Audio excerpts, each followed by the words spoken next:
आप राहुल जी के बयान से गुस्से में हैं, आप सैम पित्रोदा के बयान से गुस्से में हैं, आप मनमोहन सिंह जी के बयान से गुस्से में हैं, लेकिन क्या आप जानते हैं कि 10 कानून भारत में पहले ही चल रहे हैं जो भारत की संपत्ति को विदेशी रिलीजन वालों को बांटने के लिए बनाए गए थे।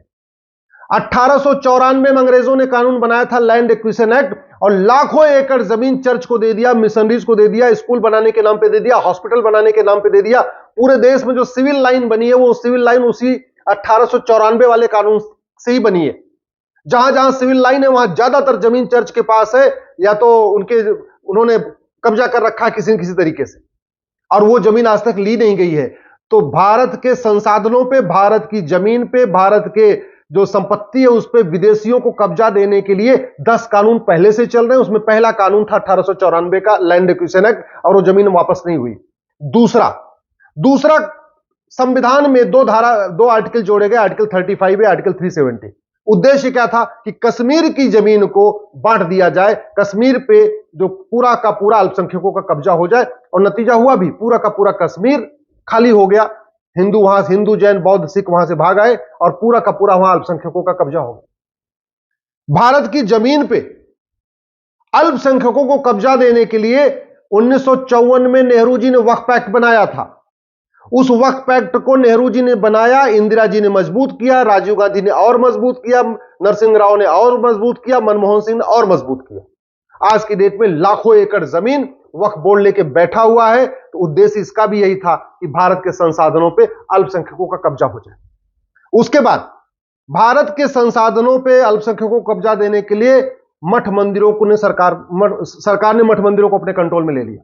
मठ मंदिरों को कंट्रोल करने के लिए 35 कानून बना दिया। चर्च के लिए एक भी कानून नहीं, मजार के लिए एक भी कानून नहीं, दरगाह के लिए एक भी कानून नहीं, मस्जिद के लिए एक भी कानून नहीं। मठ मंदिरों को कंट्रोल करने के लिए 35 कानून बने, और इसमें ज्यादातर कानून कांग्रेस ने ही बनाया था। मठ मंदिरों की जमीन पे कब्जा कर लिया, मठ मंदिरों का जो चढ़ावा उस पे कब्जा कर लिया, और उसको बांटा जा रहा है अल्पसंख्यक के नाम पे, योजनाएं चला चला के उसको बांटा जा रहा है। इसी तरीके से भारत में पहली बार यूनिवर्सिटीज को माइनॉरिटी को देने के लिए इंदिरा गांधी ने कानून बनाया था। वो बनाया था 1984 में, और अलीगढ़ मुस्लिम यूनिवर्सिटी को अल्पसंख्यक यूनिवर्सिटी का दर्जा दे दिया। याद रखिए, पहले बीएचयू बना था, उसके 4 साल के बाद अलीगढ़ मुस्लिम यूनिवर्सिटी बना था।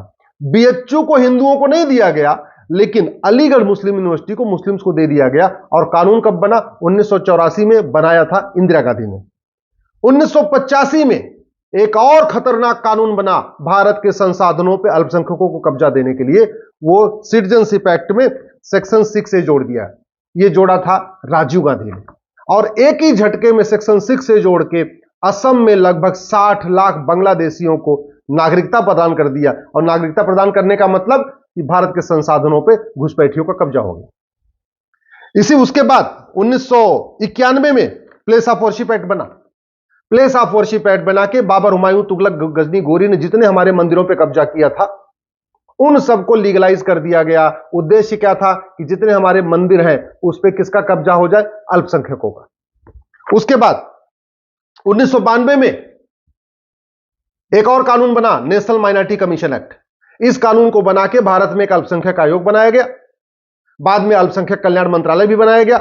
उद्देश्य क्या था कि भारत की संपत्तियों पे अल्पसंख्यकों का कब्जा हो जाए।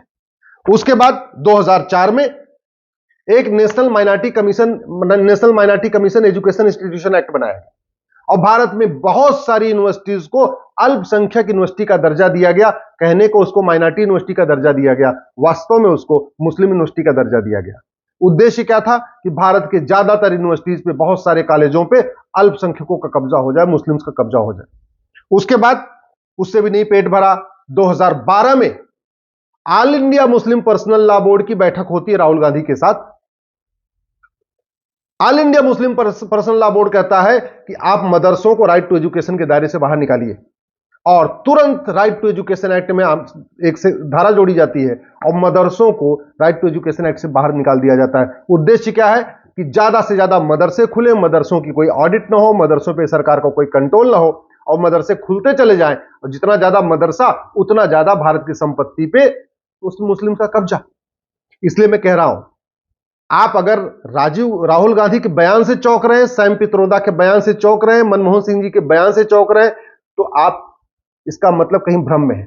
इसका मतलब आपको पूरी बात नहीं पता है। अरे 10 कानून तो पहले ही चल रहे हैं, भारत के संसाधनों पे मुस्लिम्स को या अल्पसंख्यकों को या क्रिश्चियंस को अधिक से अधिक यहां की संपत्ति पे उनको देने के लिए 10 कानून पहले ही चल रहे हैं, और वो कानून अभी तक वापस भी नहीं हुए। न जो 99 साल की लीज पे जमीन दी गई थी चर्च को, मिशनरीज को, न वो वापस ली गई, न वक्फ बोर्ड खत्म हुआ, न वक्फ पैक्ट खत्म हुआ, न जो वक्फ के पास लाखों एकड़ जमीन है वो वापस लेने की प्रक्रिया शुरू हुई, न जो सेक्शन 6 से जिसके अंतर्गत असम में घुसपैठियों को बसाया गया था, 60 लाख घुसपैठियों को, उस कानून को वापस लिया गया।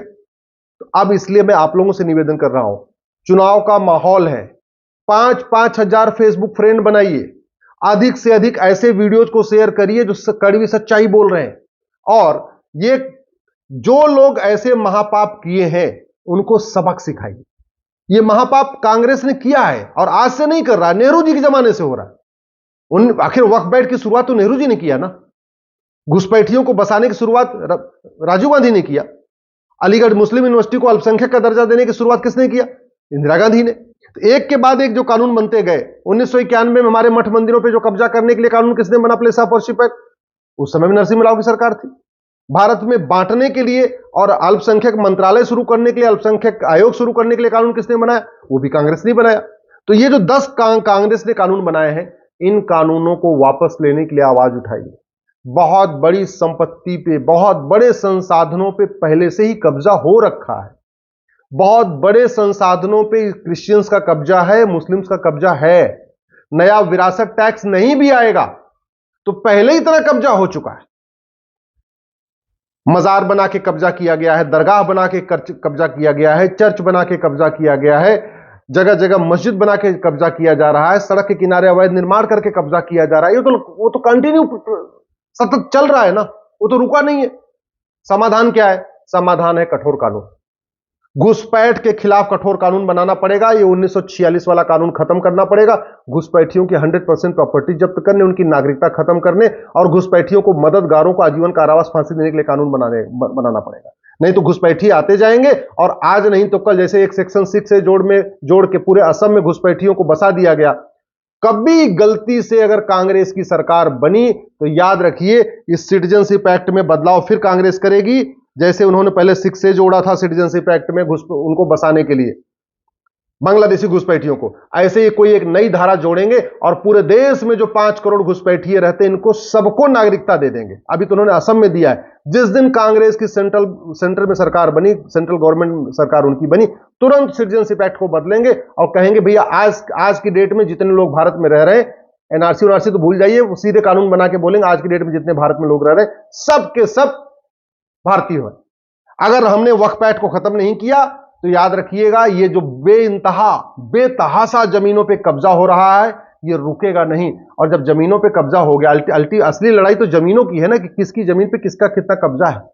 दुनिया के कई देशों के क्षेत्रफल से ज्यादा भारत में चर्च के पास जमीन है। दुनिया के कई देशों के क्षेत्रफल से ज्यादा भारत में वक्फ बोर्ड के पास जमीन है। तो अगर ये जमीन वापस नहीं ली गई, और वापस लेने के लिए सबसे पहले क्या करना पड़ेगा? कानून खत्म करना पड़ेगा।